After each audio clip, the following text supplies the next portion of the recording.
வணக்கம் நலம் தானா வியூவர்ஸ். இன்னைக்கு பாசி பயிறு வச்சு ஒரு இட்லி தோசை ஆப்பம் இதுக்கெல்லாம் கிரேவி செய்ய போகிறோம். அதுக்கு பயிரை நைட்டு முழுசும் ஊற வச்சு நல்லா கொலைய வேக வச்சு கொஞ்சமாக உப்பு போட்டு வேக வச்சு மசிச்சு வச்சுக்கிட்டாச்சு. இதை பாசி பயிறு நம்ம பருப்பு இல்லை பயிறு பருப்பு கூட வேணும்னா அது வேணுமா 1 மணி நேரம் ஊற வச்சுட்டு எப்பொழுதும் போல் அதை வேக வச்சு செஞ்சுக்கலாம். இது ஹெல்த்தினால இதை பயிரை வேக வச்சு மசிச்சு வச்சுருக்கிறோம் ரெடியாக. இப்போ ஸ்டவ்வை பற்ற வச்சுக்கணும். இல்லை இதை முதல்ல இங்கே வாங்க, தயிரில் ஃபஸ்ட்டு கலந்துங்க. தயிரில் கெட்டி தயிர் எடுத்துக்கணும். அதில் மஞ்சத்தூள்,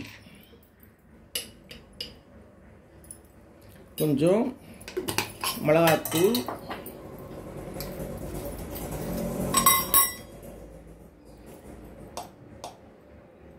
கொஞ்சம் மிளகாத்தூள் போட்டுக்கிட்டு பச்சை மிளகா பொடியா, இஞ்சி,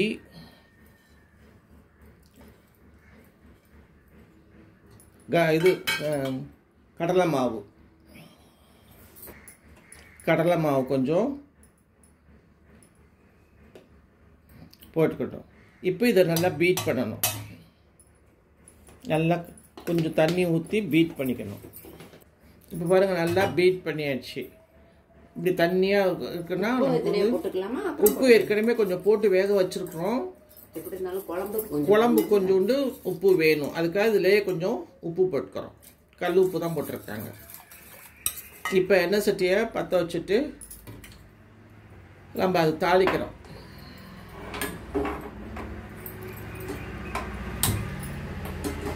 இப்போ இதில் கொஞ்சோண்டு கடுகு,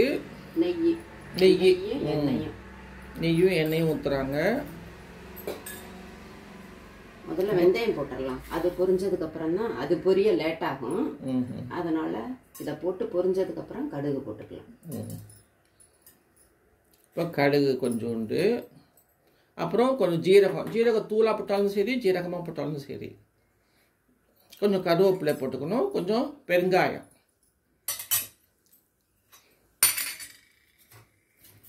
அதுக்குள்ளே நல்லா அதை பீட் பண்ணிக்கிட்டோம்னா கரைஞ்சது நல்லா அந்த கடல மாவுலாம் எங்கேயாவது ஒட்டியிருந்தாலும் கரைஞ்சி இதாகிடும். பாருங்க, வெடிக்க ஆரம்பிச்சிருச்சு. கலர் மாறிடுச்சு. இப்போ கொஞ்சோண்டு கடுகு, கொஞ்சம் ஜீரகம், அதுலேயே ஜீரகம், கொஞ்சம் பெருங்காயம், கருவேப்பிலை. இப்போ இதை இதில் ஊற்றிடலாம்.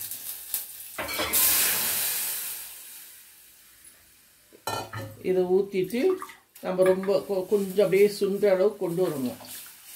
பொறுக்கும்,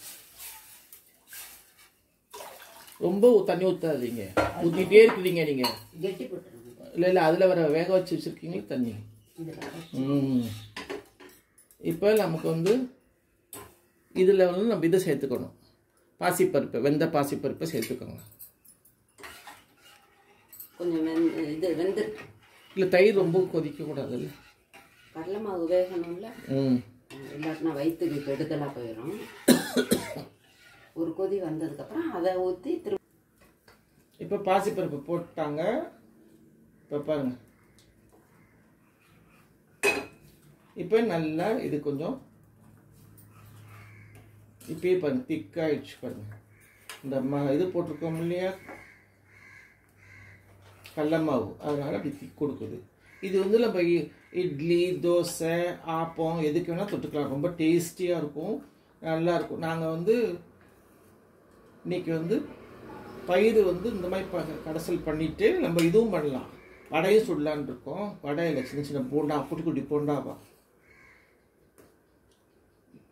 இப்போ உப்பு பார்த்துக்கோங்க.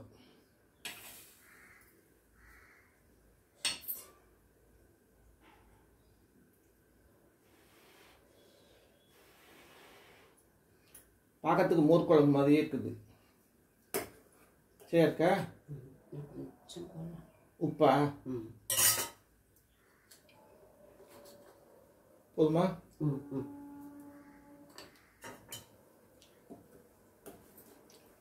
இந்த கெட்டி சரியாக இருக்குன்னு நினைக்கிறேன். இல்லை இன்னும் கொஞ்சம் கெட்டியாக வேணுமா?